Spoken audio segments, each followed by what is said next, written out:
কথায় আছে time and tide wait for none, অর্থাৎ সময় এবং স্রোত কারোর জন্য অপেক্ষা করে না। পৃথিবীর শুরু থেকেই সময় তার নিজস্ব গতিতে চলছে।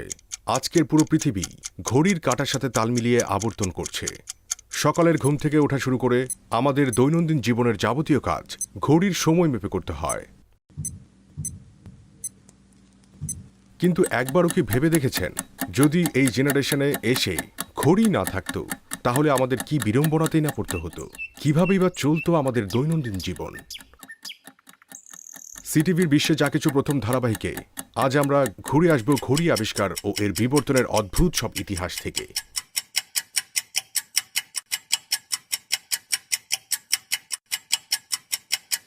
প্রাচীনকালে সময় জানার ব্যাপারটি নির্ভর করত একেবারে সূর্যের অবস্থানের উপরে। সূর্য মাথার উপরে থাকলে হতো দুপুর, মাটির কাছাকাছি থাকলে হতো সকাল বা বিকেল। আর এ ধারণা থেকেই পৃথিবীর ইতিহাসে প্রথম সূর্য ঘড়ির আবিষ্কার হয়। ঘড়ি আবিষ্কারের প্রাথমিক ধাপ হচ্ছে সূর্য ঘড়ি। খ্রিস্টপূর্ব 1500 অব্দের দিকে মিশর ও ব্যাবিলনে প্রথম সূর্য ঘড়ি ব্যবহার করা হয়। সূর্য ঘড়ির গঠন খুবই সাধারণ। এতে একটি লম্বা কাঁটা বা নির্দেশক থাকে, যা এমনভাবে একটি ডায়ালের সাথে লাগানো থাকে যে কাঁটাটির ছায়া ডায়ালটিতে পড়ে। ডায়ালটির গায়ে বিভিন্ন ঘন্টা ও মিনিট নির্ণয়ের জন্য চিহ্ন জুড়ে দেওয়া থাকে। দিনের বিভিন্ন সময়ে কাঁটাটির ছায়া ডায়ালের বিভিন্ন স্থানে পড়ত। এই ছায়া থেকেই তখন সময় নির্ণয় করা হতো। কিন্তু এই ঘড়ির একটি সমস্যা ছিল। রাতের আধারে কিংবা দিনে আকাশে মেঘ থাকলে মানুষ সঠিক সময় জানতে পারত না। কিন্তু এই সূর্য ঘড়ি ছিল মানুষের আবিষ্কৃত সর্বপ্রথম ঘড়ি। তারই ধারাবাহিকতায় এরপর জলঘড়ির আবিষ্কার হয়। ধারণা করা হয় প্রায় 5000 বছর আগে চীন দেশে জলঘড়ি বা ক্লেপসিড্রার প্রচলন ছিল। অনেকে আবার মনে করেন মিশরে এ ঘড়ির প্রথম প্রচলন শুরু হয়। জলঘড়ির গঠনও ছিল সরল আকৃতির। প্রথমে একটি পাত্রে পানি রাখা হতো। এই পাত্রটির নিচে থাকতো একটি ফুটো। এই ফুটো দিয়ে নিচের আরেকটি পাত্রে ফোঁটায় ফোঁটায় পানি পড়ত। ওই পাত্রে পানির পরিমাণ অনুমান করে সময়ের হিসাব করা হতো। কিন্তু সূর্য ঘড়ির মতো এই ঘড়ির ব্যবহারেও কিছু সমস্যা ছিল। এই ঘড়ি জাহাজে ব্যবহার করা যেত না। এছাড়া শীতপ্রধান দেশগুলোতে এ ঘড়ির পানি জমে বরফ হয়ে যেত, যার কারণে ঘড়ি বন্ধ হয়ে যেত।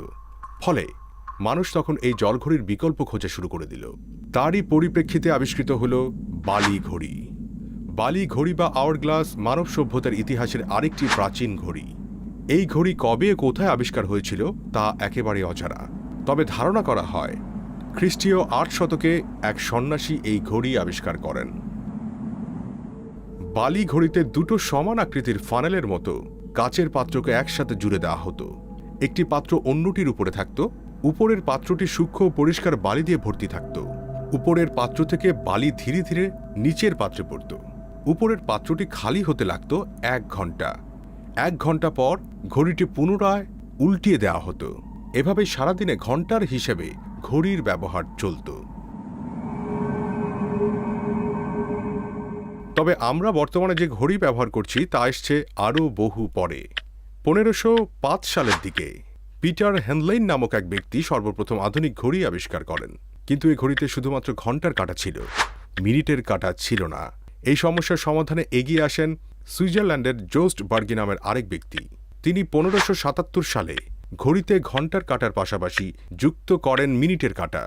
1675 সালে ক্রিশ্চিয়ান হাইগেন্স এবং রবার্ট হোক সর্বপ্রথম পকেট ঘড়ি তৈরি করেন। এই ঘড়ি সে সময় অনেক জনপ্রিয়তা লাভ করে।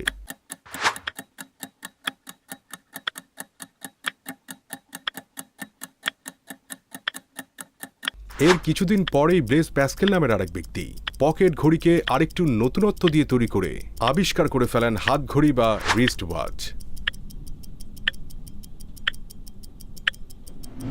এভাবেই ঘড়ি হাজার বছরের ইতিহাস পাড়ি দিয়ে আজ আমাদের হাতের কবজিতে স্থান পেয়েছে। প্রযুক্তির আশীর্বাদে ঘড়িতে এখন এসছে আরও নানান বৈচিত্র্য ও নতুনত্ব। তবে ঘড়িতে যতই বৈচিত্র্য আসুক না কেন, ঘড়ি আবিষ্কারের শুরু থেকেই আজ অবধি এটি আমাদের নিরন্তর সময় দেখিয়ে চলছে।